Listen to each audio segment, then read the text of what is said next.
Video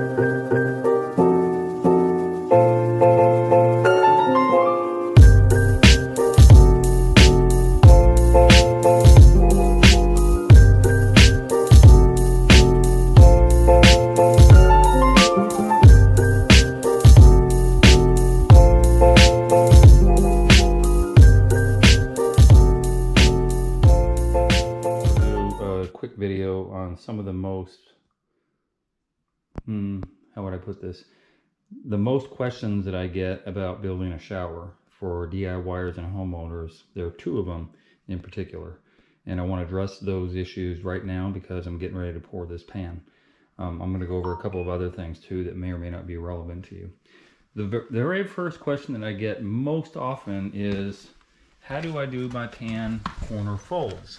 And don't you get a bump out? Yes, because you have 3 pieces of liner here instead of 1. So yes, there's a slight bump out and you can feel it. But the wallboard is flexible enough to take up for that. So there'll be a small indentation, I suppose, for lack of a better word, in from this area. But when you spread your thin set out and you do your tile, that bump out is kind of innocuous. I think one of the reasons that people like putting their wallboard first into their pan is so that they have enough girth of that wallboard to push up against that bump out.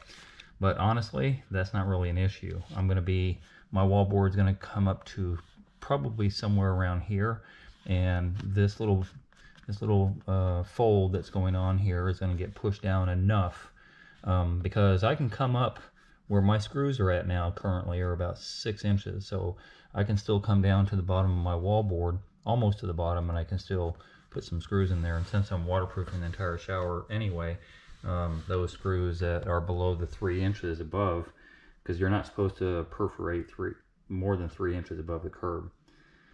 Having said that, everything gets waterproof, so it's kind of innocuous. That would have more to do with a water in, water out system, but when I have a monolithic shower pan that's all, and the whole shower is waterproof, and that's not a big deal.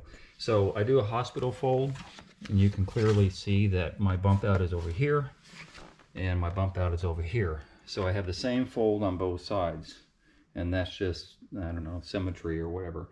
It just makes my life easier. That's the very first question that I get a lot. So that's your answer. Yes, there's going to be a bump out, but there's not much you can do about it, and your wallboard is going to push up against it. Other question I get, I'm going to get to that in a minute. This is the Achilles heel. When a shower fails, it's usually right here in the corner, left and right of the corner. And so a lot of people are trying to scab in another piece of pan liner to fill up this gap here. Or they do the dam corners, which is a pre-formed piece of liner that gets glued in here and up to there. It's difficult to do at best on, we got the same bump out thing we got going on over here. So it's difficult to do and get it right. And I guess more to the point, the wallboard, as I said, is going to overlap all of this. The wallboard is going to get waterproof. The curb is going to get waterproof. Everything is going to be waterproofed prior to. So in the old days, before we waterproofed everything, yes, that's something to look at. That's something to take care of. That's something to make sure that you have it as much waterproof as possible, because you don't want those damages in the corners where I always see them. In fact, on this one, it obviously got damaged on the corner because it didn't do what they were supposed to do. That's not the other question that I get, although I'm addressing that because I happen to be staring at it right now. So if you're going to waterproof everything, then I see it as a moot issue to put in any extra pan liner over here. When your wallboard goes over, your wallboard goes everywhere, and then you screed out thin set if you're going to use a cement backer board, and then you waterproof everything. That doesn't really matter. So without further ado, the other question I get, how far does my drain go up for the proper slope? 1/4 inch per foot is minimal. That's a plumbing code for an open gravity-fed sewer line, as opposed to something like this, which is basically, there's still going to be water on top of your tile, no matter what kind of pitch you have. So, you're trying to get the 1/4 inch per foot, but again, that's minimal. I'm not measuring the 1/4 inch per foot. I'm looking at my bubble going that direction as much as possible.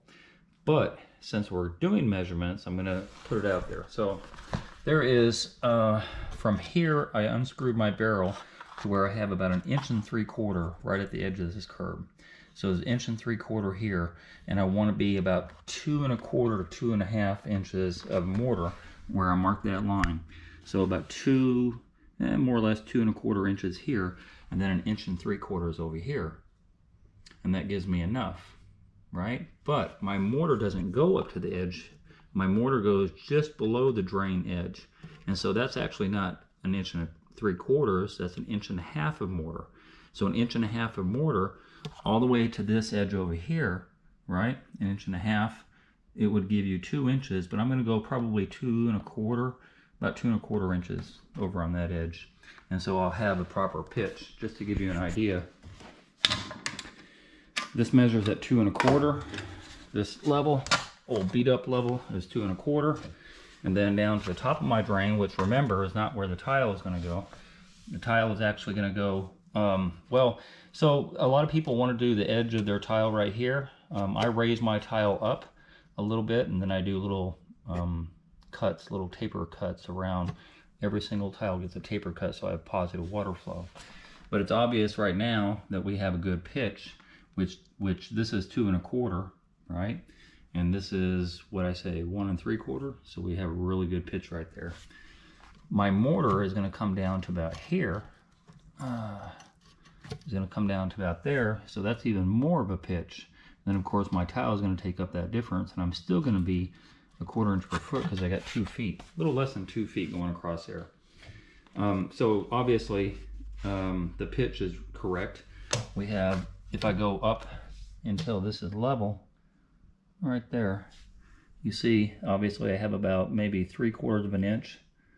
Yeah, about 3/4 inch of room right there with my level with my bubble in the center. So that's more than enough pitch. It depends on how big your shower is. That's usually the question. The question I get asked is, you know, how do you make, how far up does your drain barrel go? How much mortar do you put in? You know, the questions are varied, but at the end of the day, people are trying to figure out how to get their pitch with enough girth of wallboard still to go on this edge here. And there's definitely enough girth here. These are 3 2x4s. And a 2x4 being 1.5 inches, I go slightly below the second one, and everything else is mortar beyond that, which is basically 2.5 inches. But I don't need 2.5 inches. I'm going to do about 2.25 or so. 2.25 down to this area here, which I said 1.5 inches. So more than enough pitch, even after the tile is on. So I hope that helped somebody. I don't know if it did or if it didn't, but either which way, see, there's my 1.75 inches.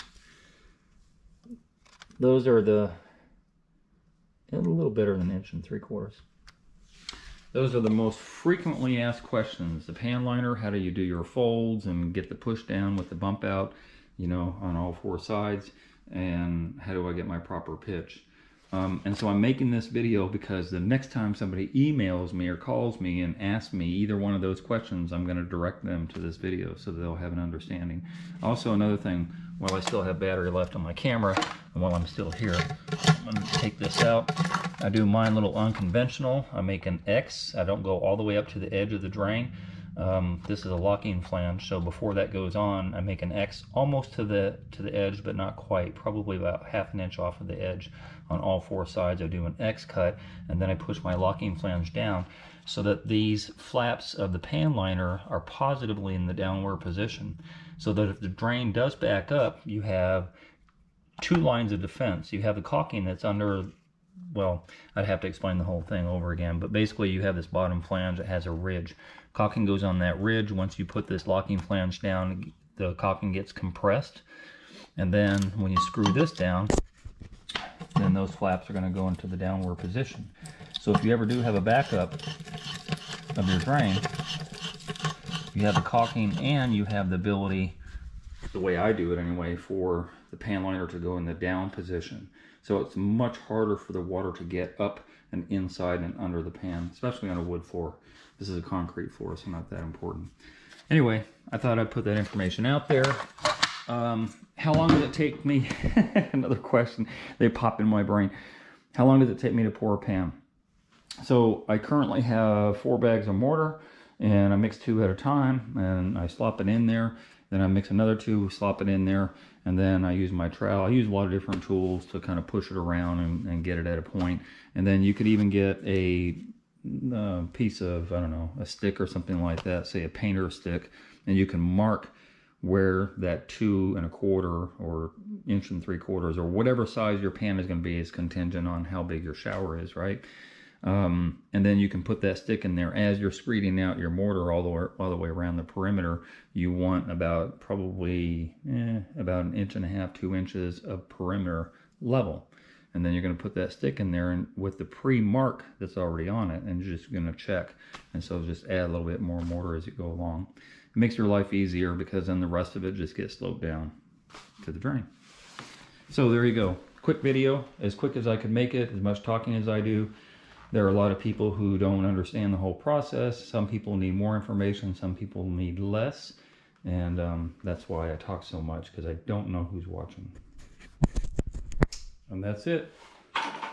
Roughly about an hour. Sometimes if they're smaller, maybe within an hour. Sometimes 1.5 hours, but about an hour average to do that. So you want to put your level on the back, the front, and both sides. Make sure you're level all the way around. Make sure you're packed your mortar in really. Ooh, look at my owie. Make sure you pack your mortar in around the barrel of your drain really well. Give yourself enough leeway for some tile to go later. I put a fan on it, a box fan. Will sit somewhere over here. Will not be directly on it. Will be at a low speed overnight so that the curing process can kind of happen on its own. All I'm doing with the fan is circulating air around. And that's it. So, oh, and get your screws left and right or up and down.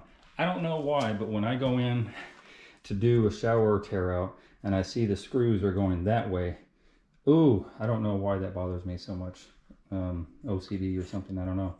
Anyway, I'm going to do some cleanup and I am out. Alright, I lied. I have a couple more. As I get into this, I'm like, ooh, people ask me this and people ask me that. So I'm going to very briefly give a couple more issues. First, I want to get to this. You remember I was talking about the corners and how the corners weren't necessary to have that corner dam in there to protect the plywood or protect the 2x4s? Because my wall board goes against that pan liner, and then this whole surface gets waterproofed. Well, the whole shower gets waterproofed, including the curb. And I put a gap down there so my tile slides under there. No water can get out. So that's the answer to that question in case, because a lot of people ask me, do you use dam corners? And I'm like, no, don't need them because this is waterproof. If you don't believe in your waterproofer, then yeah, you can use the corners. Anyway, you're gonna notice all this white thin set. One of the things I've noticed over the years, thin set and red guard are happy together. Mortar and red guard are still happy together, but this absorbs the red guard a whole lot better. So by default, I started screeding out some thin set right up under the edge of the drain, right around the drain. And then tomorrow I'll do a silicone, white bead of silicone all the way around here, so that definitively, then the red guard will overlap on the silicone. Definitively, no water will get in, because this to me is Achilles heel. So that is taken care of. The thin set, because it sticks to, the red guard, because it sticks to the thin set a lot better, then I always screed out thin set around the corners. Another question I get, that bump out we were talking about before, right? So that bump out, by the time you put your mortar in there and all that stuff, you're gonna have a little gap, a very small gap in some cases, but a gap nevertheless. So I use a little bit of backer board, because it's like a little rock or whatever, and I shove that inside of there, and then the thin set gets shoved inside of that. And that takes care of all 4 of my corners, in case people were wondering, because I get that question a lot. What do you do with that little gap in there? I fill it in with my backer board. What else? There was something else. Oh, the bump out. So let me show you. Okay. So because I have screws in the middle here, there's a little small bump out on that right side, and there's a little small bump out on that left side. And then between those screws on that wall board and there's about an 1/8 of an inch gap. When I screed out my thin set, when I screed out my thin set, it takes care of that gap. So the bump out on the corners really is irrelevant insofar as the pan liner and how to make that happen on the corners and all that stuff, because I wanted to really definitively answer that question once and for all. I have a little bit more thin set on this side because I noticed that I didn't have quite the slope that I wanted, and so thin set is a very good material to put onto mortar. That's another question I get. Hey, if I made a mistake, can I put mortar on mortar? No, not a good idea. The mortar is not going to stick to the mortar, but the thin set will. So I do some screeding of thin set to get that nice even slope that I want that matches up to that side. So yeah, you can manipulate that. And I butter my curb with thin set because again, red guard sticks to that a lot better. Another question I get, I'm going to wrap all these up in one video. So yes, there's wallboard on the inside of here, about 1.5 inches or so, and there's wallboard on the outside, and there's wallboard here. Durarock, to be specific. And yes, there are screws perforated into the pan liner all the way around, screws perforated into the pan liner all the way around, but because this is all butter, the screw heads are all disappear, and there's going to be a couple coats of red guard on there, and there's going to be red guard. When I take my brush, I hit the bottom of that wallboard, and look, you got pan liner right up against there, and my red guard is going to push inside that pan liner right at where you see the thin set in the pan liner. Yeah. Some people have asked me, can you run a bead of caulking around there at the pan liner? Yeah, but I don't really see the point if you're going to use red guard. So if you're going to do a monolithic waterproof shower the way I do it, as opposed to water in, water out system, that's the best advice I can give you on this whole build, on any build, if you're going to build your own shower. So those are all my tips and tricks and all that stuff. I don't know what else I could say. Yes, I use green board on the walls. A lot of people ask me, oh, that's another question. Do you use thin set or do you use, yeah. So if I'm using thin set, I'm doing it because I have backer board. You see, this is thin set. This is thin set. This is thin set. If I'm using green board, which is gypsum, then yes, I use drywall mud on all of that stuff. And the whole thing is going to get waterproofed, as I said. A couple coats on the walls, 2 or 3 coats on both the bench and the curb, and of course the floor all the way up to the drain. So at the end of the day, you should be able to take a shower in your shower with not one piece of tile, not one piece of tile, not your floor tile, not your wall tile, nothing, no tile whatsoever. If you can take your shower, if you're confident you can take your shower, yeah. When you put the tile on, that is not your first line of defense against water. Sorry, that is not your only defense against water. Your waterproofer is, even if you were using Curdy, right? If you put all that, and they call for sheetrock. So if you were to use Curdy on sheetrock, which they call for, the whole thing would be waterproof before you took any type of shower in here, before you put any kind of tile in here, rather. So whether it's Curry, Aqua Defense, Hydroban, 8+9, red guard, it doesn't really matter. That's the end of the day. The mantra is waterproof your shower before you tile. And that's all I have to say. I promise this is the last piece of advice. I just have to be able to throw the answers out there in one fell swoop. So there you go. Sorry about the long diatribe. I lied again. One more thing before I end this for real. This is what I was referring to before when you're talking about the corners having damage and all that stuff when I first started the video. Or I don't know, a couple of them. I was talking about the damage on the corners, so I mitigate that damage by waterproofing everything. I can splash water on this area all day long and nothing's going to get through there, so therefore it's, you know, a non-issue. I always lift my wallboard. People ask me that question too. How far do you lift your wallboard? It really depends on the length of the shower. It depends on the size of the pan that you're doing. It depends on, yeah. Generally speaking, about 1/2 inch, maybe about 1/2 inch or so. I got to take up for the thin set and the tile itself, and then I want a gap in there, a definitive gap that goes all the way around, and then my tile slides up under that, and it gets grouted prior to putting the wall tile on top. And then the other question, I get so many questions. The other question, wouldn't that gap cause a problem if water got in there? If you don't anticipate water getting anywhere in your shower, then that would be a good question. But if water gets in there, it's like no different. If water can get in there, air can get in there, and therefore it can dry out. So I have no compunction about putting my tile on there and grouting and or caulking where those two come together. So no, I'm not concerned about it at all whatsoever. I guess you could freak out about it. A lot of people do, but they asked me that, so I want to answer it. And as you see, that gap goes all the way around. That is my ledger board. I'm using a 4-inch tile. So my ledger board goes up almost at 4 inches at the lowest point. More or less, about almost 4 inches. At the very lowest point, my ledger board is level going across, and I run my tile up from that board. And then after, I'm going to do that on all sides. So afterward, that ledger board comes off, and then these tile are fashioned on, the bottom tile are fashioned on by turning them backwards like that, marking a line on the tile, transferring that line around to the front, and then when you cut it, it's a perfect fit when you slide it in there. That's another question I get. I get a lot of questions. Also, something else I'll just throw out there. So I grout my floor before I ever start doing my wall tile. And then I put some extra sheetrock or whatever I have, cardboard, to put on top of there so I don't, you know, goop up the floor like I've done here. But I also get the questions about how do I make taper cuts. So I don't know that I'm the only one to do it, because I've never really seen anybody else do it, but I started doing this many, many years ago. I just didn't feel like it was proper to put the tile flush up against the drain. So I do little taper cuts with each individual tile all the way around. And that's just what I do. And then I'll get up all that grout later, pop that through.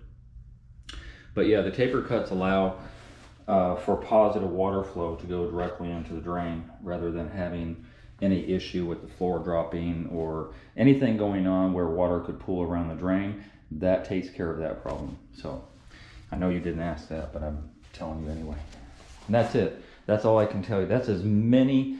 This is the Achilles heel. This is the hardest part. This takes the longest, the prep part out of everything. Now I'm finally tiling. And I think when I'm 5 days in to this is a lot of prep. This is a lot of tear out too, but I'm 5 days in and I'm finally tiling, because this takes all the time. And so this is where I get the most questions at. I hope I've answered a bunch of them out there with any luck. If I get any more other than these, I will do a secondary video on frequently asked questions, FAQ. Hey, if you enjoyed that video and you learned something, consider being a Patreon member. $5, $10, $15 a month would help me greatly produce more videos. I make nothing from YouTube at all. If you're gonna call me for advice, please donate $50 for 30 minutes. My link to my PayPal and my Patreon account is down below. And if you haven't already, hit the subscribe button and hit the bell so you get immediate notifications as soon as I post videos. And thank you very much for your support.